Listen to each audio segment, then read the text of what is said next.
नमस्कार। राष्ट्रीय मुक्त विद्यालय शिक्षा संस्थान में आप सभी का मैं डॉक्टर विक्रमजीत सिंह स्वागत करता हूं।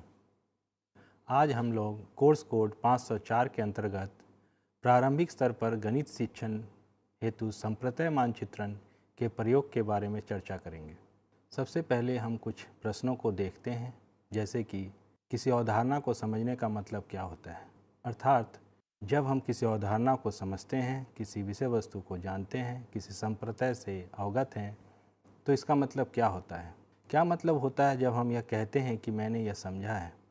अर्थात अगर कहीं हम यह कहते हैं कि हम यह अवधारणा जानते हैं, समझते हैं, तो इसका मतलब क्या होता है। हम अपनी समझ को किस प्रकार दर्शा सकते हैं। इन प्रश्नों का उत्तर संप्रत्यय मानचित्रण में निहित है।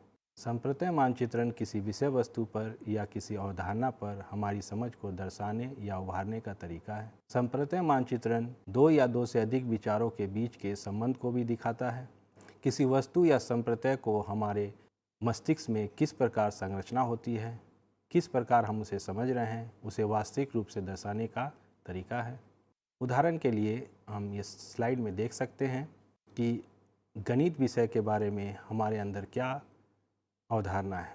गणित विषय को अगर हम समझते हैं तो इसमें विभिन्न विषय जैसे कि त्रिकोणमिति, बीजगणित, अंकगणित, ज्यामिति, सांख्यिकी इत्यादि विषय इसके अंदर सम्मिलित हैं। ये भी कहीं ना कहीं हमारे गणित के विषय में हमारी समझ को दर्शाता है। संप्रत्यय मानचित्रण विभिन्न प्रकार के विचारों, चित्रों, शब्दों के बीच संबंध दर्शाने की प्रक्रिया है। यह इसी प्रकार है जैसे कि किसी नक्शे में विभिन्न भौगोलिक इकाइयों को दर्शाया जाए। किसी निष्पत्ति परीक्षण के पूर्व जो ब्लूप्रिंट हम बनाते हैं वह भी इसी का एक उदाहरण हो सकता है। इसी के साथ जिस तरह से एक रासायनिक समीकरण किसी रासायनिक प्रक्रिया को दर्शाता है, यह भी एक संप्रत्यय मानचित्रण या कॉन्सेप्ट मैप का उदाहरण हो सकता है। संप्रत्यय मानचित्रण एक प्रकार का ग्राफिक आयोजक भी है जो कि छात्रों को अपनी समझ को दर्शाने में मदद करता है। अर्थात यह एक ग्राफिकल ऑर्गेनाइजर के तरह भी काम करता है। यह एक प्रमुख या मूल विचार से आरंभ होता है और फिर इससे हम विशिष्ट विचारों या प्रसंग तक पहुंचते हैं। अवधारणाओं को सामान्यतः वृत्त या चतुर्भुज आकार के बॉक्स में प्रकट किया जाता है और उन्हें एक दूसरे के साथ नामांकित या लेबल्ड किए हुए किरणों या रेखाओं के साथ ऊपर के नीचे के क्रम में या पदानुक्रम हिरारिकल ऑर्डर में जोड़ा जाता है। अवधारणा मानचित्रण में प्रत्येक शब्द संप्रत्यय एक दूसरे के साथ नामांकित या लेबल्ड किए हुए किरणों या रेखाओं के साथ जुड़े होते हैं। ये नामांकित लेबल्ड वाक्यांश या लिंकिंग वर्ड्स, फ्रेजेस विभिन्न प्रकार के हो सकते हैं, जिनके कुछ उदाहरण हैं जैसे कि जाना जाता है, प्रयोग किया जाता है, से संबंधित है, के विकास के लिए आवश्यक है, प्रदान करता है, को जन्म देता है, परिणाम में हम पाते हैं, के लिए आवश्यक है, से दर्शाया जाता है इत्यादि। इस प्रकार के शब्दों या लिंकिंग वर्ड्स, फ्रेजेस से इन संप्रत्ययों को जोड़ा जाता है। संप्रत्यय मानचित्रण पदानुक्रमिक व्यवस्था को दर्शाने एवं विभिन्न अवधारणाओं के बीच संबंध को दर्शाने की तकनीक है। इसका विकास कॉर्नेल विश्वविद्यालय के प्रोफेसर जोसेफ डी नोवाक ने 1983 में किया था। संप्रत्यय मानचित्रण एक ऐसी अधिगम रणनीति है जिसका विकास एक शोध उपकरण के रूप में हुआ था, जिससे छात्रों के पूर्व ज्ञान को जाना जा सके और पुनः वे क्या अधिगम ग्रहण कर रहे हैं उसे सुनिश्चित किया जा सके। संप्रत्यय मानचित्रण की क्या क्या विशेषताएं हैं। संप्रत्यय मानचित्रण एक पदानुक्रमिक प्रक्रिया है जहां अवधारणाओं को इस प्रकार रखा जाता है जिससे कि मूल अवधारणा सबसे ऊपर की ओर हो और इसके बाद विशिष्ट अवधारणाएं नीचे की तरफ सजे हो। अर्थात की कॉन्सेप्ट सबसे ऊपर रखा जाए और उससे रिलेटेड अवधारणा या कॉन्सेप्ट उसके नीचे के क्रम में सजाया जाए। संप्रत्यय मानचित्रण की दूसरी विशेषता यह है कि इसमें विभिन्न संप्रत्यय या अवधारणाओं के बीच में संबंध होना आवश्यक है। इसकी बात कही गई। संप्रत्यय मानचित्रण की दूसरी विशेषता है कि इसमें विभिन्न अवधारणाओं के बीच में संबंध होना आवश्यक है। अर्थात संपूर्ण मानचित्र में प्रत्येक अवधारणा एक दूसरे से जुड़े होने चाहिए और उनका नामांकन भी होना चाहिए। संप्रत्यय मानचित्रण का निर्माण कैसे किया जाता है। सबसे पहले यह आवश्यक है कि हम मूल अवधारणा को पहचानें एवं उसके पश्चात उस अवधारणा के बारे में हम क्या जानते हैं उसे सुनिश्चित करें एवं इसके बाद सबसे प्रमुख मूल अवधारणा को सबसे पहले लिखें और उसके बाद उससे नीचे के क्रम में आने वाली अवधारणाओं को लिखा जाए। पुनः इन अवधारणाओं को एक दूसरे के साथ जोड़ा जाए और जिन किरणों के साथ इन्हें जोड़ा जा रहा है उनको नामांकित किया जाए या लेबल किया जाए। संप्रत्यय मानचित्रण को पहचानने के लिए इसको कैसे प्रयोग किया जाता है इसको जानने के लिए हम एक उदाहरण लेते हैं। यह उदाहरण चतुर्भुज एवं उनके विभिन्न प्रकारों की पहचान के ऊपर आधारित है। इसका प्रयोग शिक्षक पाठ की प्रस्तावना के समय या पाठ के प्रस्तुतिकरण के समय कर सकते हैं। इसमें जो प्रमुख गणितीय शब्दावली या संप्रत्ययों का परिचय करवाया जाएगा वो हैं चतुर्भुज, समानांतर चतुर्भुज, समलंब चतुर्भुज, समचतुर्भुज, आयत एवं वर्ग। अब हम लोगों ने जिस प्रकार संप्रत्यय मानचित्रण के निर्माण की प्रक्रिया को जाना है उसे देखते हुए जो संप्रत्यय मानचित्रण हम करते हैं वह कुछ इस प्रकार होगा। उदाहरण के लिए आप देख सकते हैं इस प्रकार जो संप्रत्यय मानचित्रण तैयार होगा उसे हम इस स्लाइड में देख रहे हैं। इसमें सबसे पहले बॉक्स में लिखा गया है चतुर्भुज और इससे दो किरणें निष्कासित हुई हैं जो कि एक तरफ समानांतर चतुर्भुज से जाके मिलती है और दूसरी तरफ समलंब चतुर्भुज से जाके मिलती है। इन किरणों का नामांकन भी किया गया है, जैसे कि पहली किरण जो कि चतुर्भुज से समानांतर चतुर्भुज की तरफ आ रही है उसमें लिखा गया है दो समानांतर भुजाओं का सर्वांगसम युग्म, अर्थात दो समानांतर एवं सर्वांगसम भुजाओं का युग्म जिस चतुर्भुज में हो उसे समानांतर चतुर्भुज कहा जाएगा। दूसरी ओर जो किरण मूल अवधारणा चतुर्भुज से निकलकर समलंब चतुर्भुज की तरफ जा रही है उसे नामांकित किया गया है जिसमें लिखा गया है एक समानांतर भुजाओं का युग्म, अर्थात जो चतुर्भुज जिसमें एक समानांतर भुजाओं का युग्म होगा उसे समलंब चतुर्भुज कहा जाएगा। इसी प्रकार जो समानांतर चतुर्भुज की संप्रत्यय है उससे पुनः दो किरणें निष्कासित हुई हैं।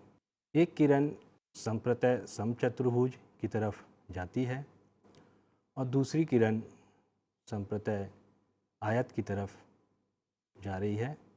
इसे हम पुनः देखते हैं कि इसमें दो किरणें जो कि समानांतर चतुर्भुज से निष्कासित हुई है उस पर कुछ नामांकन किया गया है जो कि उसकी विशेषता बताती है, जिससे कि वह समचतुर्भुज कब कहलाएगा और कब वह एक आयत कहलाएगा। अर्थात अब हम देखते हैं कि समानांतर चतुर्भुज जिसमें चार सर्वांगसम भुजाएं हो तो उसे एक समचतुर्भुज कहा जाएगा या रोम्बस कहा जाएगा। उसी प्रकार वह समानांतर चतुर्भुज जिसमें चार समकोण हो उसे आयत कहा जाएगा या रेक्टेंगल कहा जाएगा। पुनः अगर हम आगे बढ़ें तो हम देखते हैं कि इन दोनों संप्रत्ययों समचतुर्भुज एवं आयत से किरणें निष्कासित हुई है जो कि एक जगह मिली है और वो नया संप्रत्यय वर्ग का है।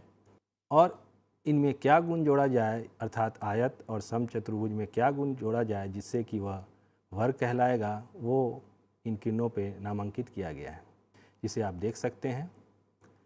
पहला जो नामांकन हुआ है जो कि समचतुर्भुज से वर्ग की तरफ आया है उस पर लिखा गया है चार समकोण के साथ, अर्थात वह समचतुर्भुज जिसमें चार समकोण हो उसे वर्ग कहा जाता है। और उसी प्रकार आयत के साथ क्या विशेषता जोड़ी जाए जिससे कि वह वर्ग कहलाएगा, तो उसमें नामांकन किया गया है कि चार सर्वांगसम भुजाएं, अर्थात वह आयत जिसमें चार सर्वांगसम भुजाएं हो उसे वर्ग या स्क्वायर कहते हैं। इस प्रकार इस संप्रत्यय मानचित्रण को देखते हुए विद्यार्थी चतुर्भुज एवं उसके विभिन्न प्रकारों को विस्तृत ढंग से जान सकते हैं, अपनी अवधारणाओं को मजबूत कर सकते हैं।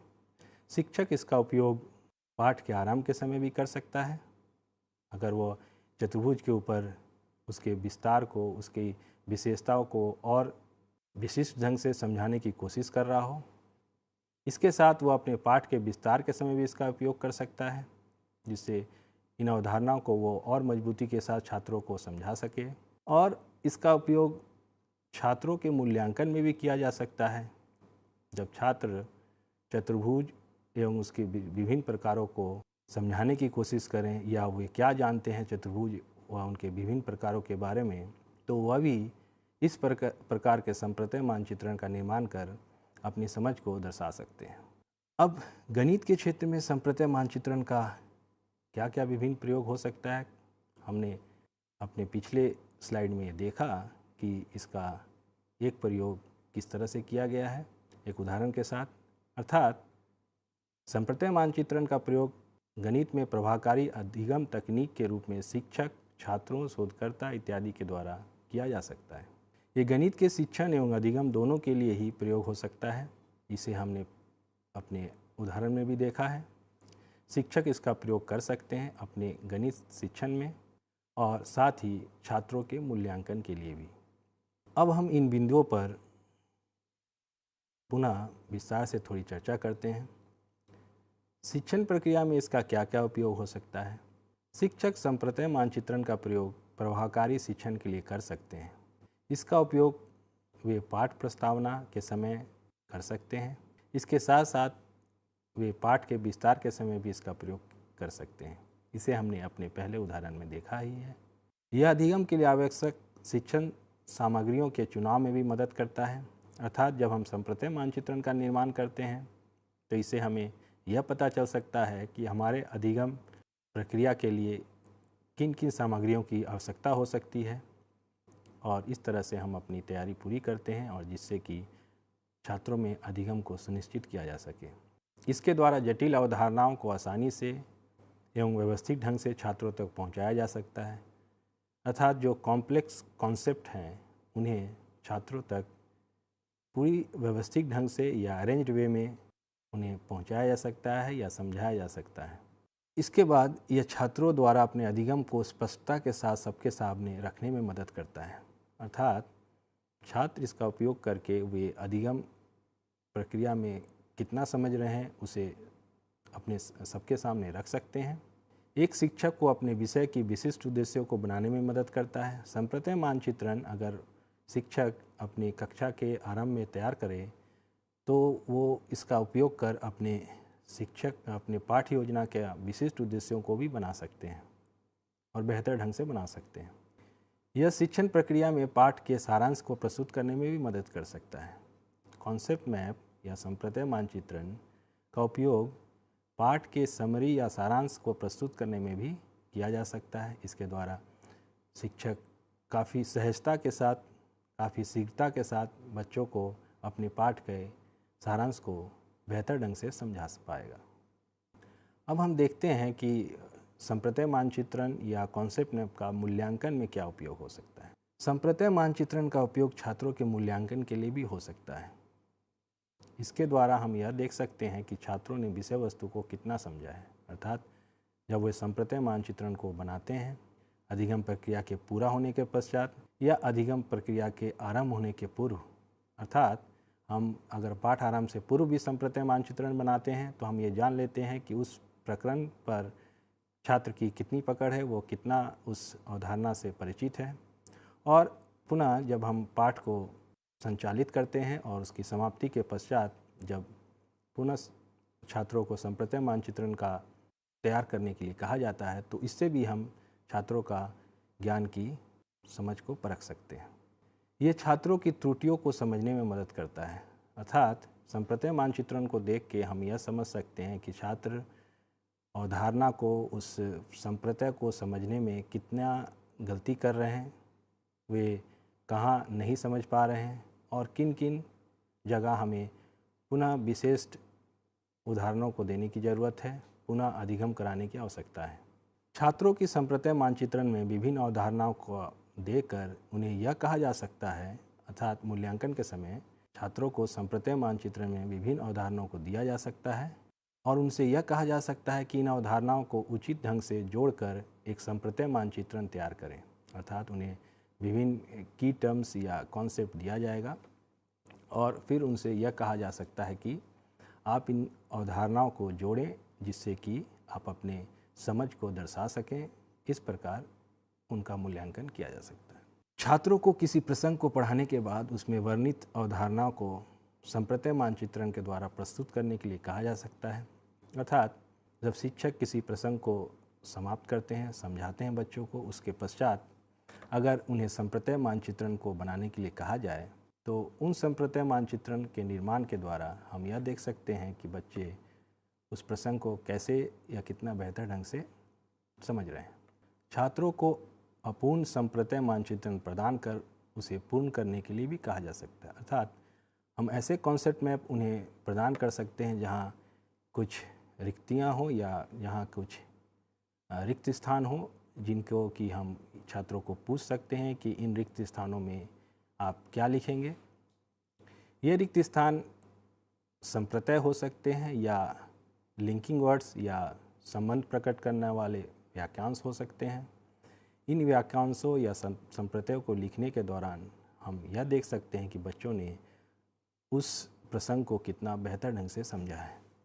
इस प्रकार हम देखते हैं कि यह छात्रों के अस्पष्टता या उलझन को समझने में भी मदद करता है।